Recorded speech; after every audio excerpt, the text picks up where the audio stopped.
Gem Mint Pokemon made a remark that really has me thinking, and today I'm going to put on my complainer hat and vent about it. So, first, I'll mention that I actually recorded a day in the life of a reseller video for today's upload, but I realized that this thing's audio was muted for some reason the entire time. So, I had to scrap all that footage. Maybe we'll try it again at a later date. But Gem Mint Pokemon, in his recent podcast, mentioned that he suspects this is all alleged, nothing grounded in concrete fact. But he suspects that PSA is implementing automation in the grading process and not telling anyone about it. So just sit with that for a second because I'm about to, trauma dump on you from my recent grading experiences. So I'll preface all of this by saying that I'm a person who's graded with PSA since 2020 during the COVID, right before the COVID boom. I sent my first submission, and so I have graded multiple thousands of cards. I probably need to nail down the exact number because I always just say thousands of cards, but several thousands of cards I've graded with PSA over the course of the years. I wonder if we're getting close to 10,000, which seems like a ton of cards, but also not really. But anyways, I have more experience than the average person with grading at PSA, is my point. And historically, you could send a card in that's well centered but has a white dot on the back end. It has a fair shot at a PSA 10, kind of a coin toss, right? Sometimes it's a 9, sometimes it's a 10. Look at the Illustrator, for example. And then you also have these instances where you have a whitening free card, but it's OC on the front. It still could theoretically get a PSA 10 so long as it's within their parameters. And I bring all this to your attention because it is explicitly outlined in their grading standards that are published on their website that eye appeal is the biggest indicator of a card's gem rate, right? If the card is aesthetically pleasing, it has a chance at a PSA 10, unless there's some massive disqualifying feature like an indentation or something like that, or a deep print line. Well, fast forward to today, the only cards I'm sending into PSA are pretty much black label contenders. Any PSA 10 that I'm grading right now, Johto Jake would be pleased to own in this collection, period. Because I'm not sending anything that is substandard because they're just hammering everything. And it's what used to be a PSA 10 just objectively is no longer. And I hate to make a video like this because people have been whining about this since I entered the hobby. And it's always oh, well, the 2-cert era they were grading easier. The 4-cert's hard. Well, then it became the 4-cert era is easy and 6-cert's really tough. Well, no, 6-cert's really easy and actually 7-cert is hard. And it just always has stair-stepped, and people have always found a way to complain about this. But it's rewind a little bit. The only cards I'm sending in are pretty much black label contenders, to the point where if I see a speck of whitening, even if it's some excess cardboard, I'm just setting that off to the side. That card's probably going to CGC if it's well centered. Or I'll just sell it raw as lightly played on my eBay store and someone will hit a lick because they have more nads than me, right? That's where I'm at, because I don't want to be taking massive condition risks. I will take some speculative risks right now, but not condition risks, because you just get the hammer dropped on you. And I'll provide 2 examples. The first example is the Fire Red Leaf Green Charizard that I recently graded. I sold it last weekend, showed it off in a video. It sold for $1,300. And I was in the card for $900 and then grading fees. So it's I broke even, made a little bit of money. But when I purchased that card, my estimation was a PSA 8. The people I purchased it from's estimation was a PSA 7 or 8. And between the pair of our parties, we've at least graded, 15, 20,000 cards at PSA. We're both parties involved are experienced graders with high gem rates historically. And it came back a 6, which that's 2 grade levels below the expectation, which that's an order of magnitude, right? 1 grade level plus or minus, that's just how grading works. If you think something's going to 10, it could 9. If you think something's going to 9, it could 8, or it could 10. You have some wiggle room in grading. That's kind of the beauty of it. It's a little bit of a gamble. But when we're getting in the territory of a card coming back 2, 3 grades below the expectation, that's a little bit dark and it's a little bit suspicious. because the only defects on that Charizard, by example, and you can go check out the video. I like showed off the condition of the thing for like a minute and a half while I was sleepily speaking to the camera at like 4 a.m. But it's like if memory serves, that card had two minuscule white dots on the corners. The only other discernible condition defect, and you really had to look, like I had to look at under magnification to find them. Down below the text box, there were some very superficial scratches. But it's like, okay, I've had cards PSA 8 with like an intense print line and some whitening on the edges. Because that's what a PSA 8 looks like in a lot of cases. It's like it has some kind of factory defect plus some incurred damage, some light incurred damage. Okay, fair enough. Or some just a couple of lightly incurred damages. Okay, that seems like a PSA 8, right? But now it's a 6 all of a sudden. A 6 used to be reserved for a card that was indented, a card that was creased. If you had a perfect card but it had a crease, it would default to like a 6. Or if you had a card that looks like you dropped it on the floor and then you stepped on it and like moved your foot back and forth a couple times and like scratched it up, that could be a PSA 6. But now it's like you have a card with two white dots and some very light scratches. And here's the thing that's crazy about that. It's like I was incentivized to do one of two things and I chose neither of them. I just chose to get rid of the thing. But like the two things that the outcome that I received elicited was, number one, crack and resubmit to CGC, because I think that card would have gotten up to like a PS or up to a CGC 9. And that's not an insane thing to say. With that said, also, the other alternative that I suspect many people would have been inclined to do but never talk about is to polish that card, which PSAs pretty clearly outline the fact that they don't want people to be doing that. As a matter of fact, Nat Turner appeared on a podcast with I can't remember the dude's name, but anyway, he in that podcast he referred to Dan. He said, "Don't be an idiot," right? Because Dan mentioned in response to Nat Turner saying, "Don't use chemicals on our cards to alter them." Dan mentioned, "Well, water's a chemical. Like, where are we drawing the line?" And that was kind of his point. Is like, where are we drawing the line?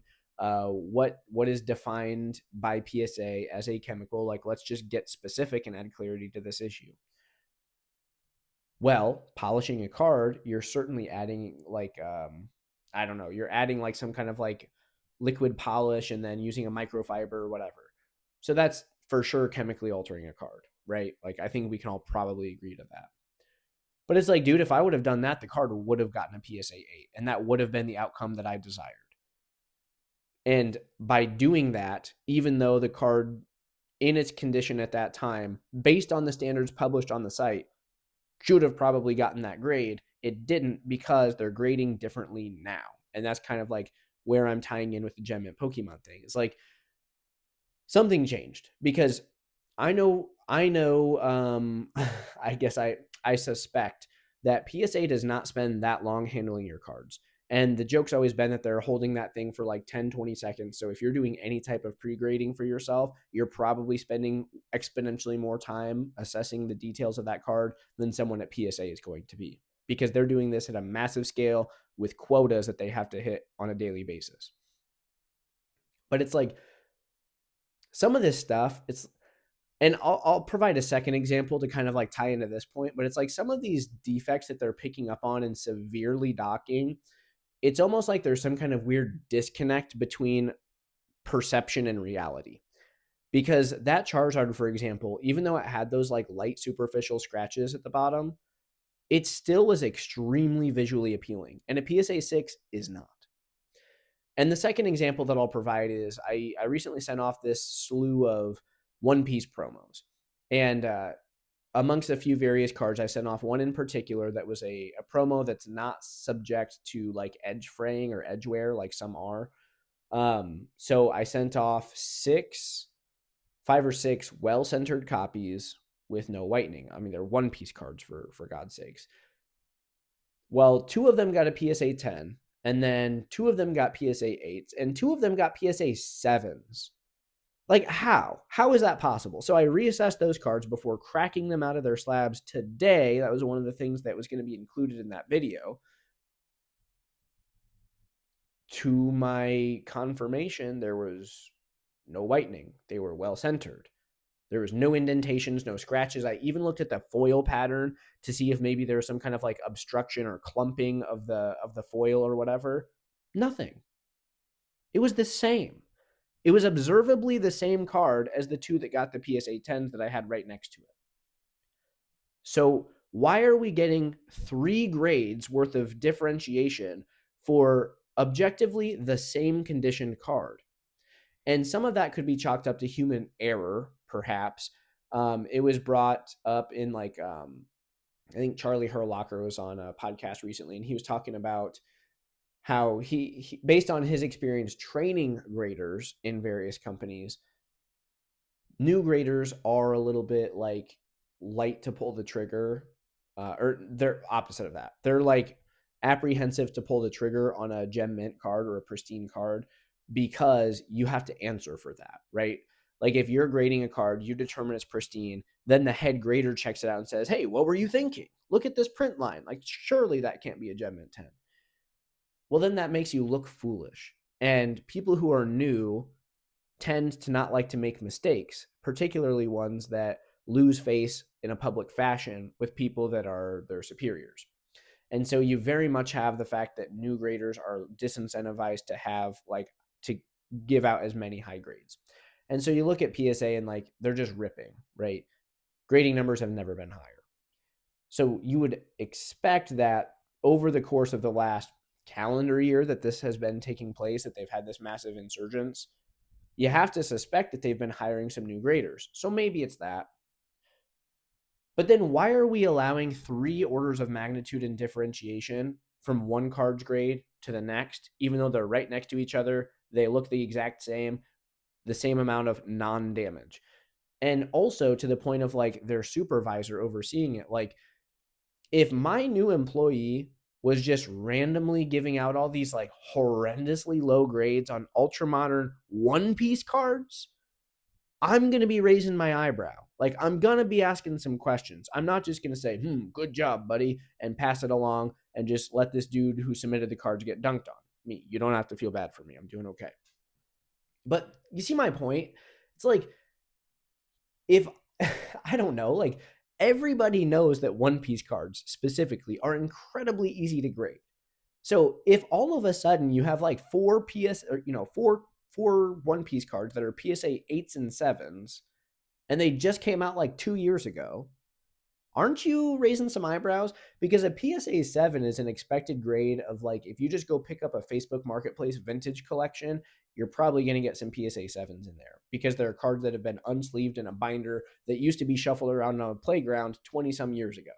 That's a PSA 7. It's just the better survivors of those types of condition qualifications. Not a card that was just pulled out of a promo pack that was just released a couple of years ago that has never seen sunlight before. You know what I mean? It's not like a dumbbell fell out of the sky and landed on this thing and indented it. There were no observable condition defects on this card. And so it kind of raises the question. One of 2 things must be taking place. Either you have a bunch of graders there who have absolutely no confidence in their ability to do their job, and they're not being properly overseen to make sure that these types of fail safes or whatever aren't occurring, or they're using some kind of non-human component that's picking up defects that are undiscernible to the human eye and punishing them severely. Because why else would the published and stated PSA grading criteria be so dramatically different from the objective results that we're seeing today? And I bring this to you not as a person who's boycotting PSA. Like I said, I'm sending out a submission today. So maybe I'm a glutton for punishment, but I'm still winning enough to make it worthwhile. It's still justified in me sending off these cards. But what are we doing here? Maybe PSA is, giving some kind of gag order on PSA 10s. Don't give them out because we want to disincentivize people from sending because we're not able to handle this scale. But I'll tell you what, if somebody sent me 10,000 cards at Gem Inspector today, I wouldn't be expecting that amount of work to do. I would have to change my schedule, but I'm getting that job done because 10,000 cards would be a lot of dollars in my bank account. And even if you have a lot of money in your bank account, more is good, period. And so I have a hard time believing the fact that PSA is just saying, hey, don't give out tens. We want to dissuade customers. Like, we want to shoo them off. Start doing dumb crap and like damaging people's cars because we want our optics to really go down. Like, we want the public to not think of us as good because we can't handle this business. They would not do that.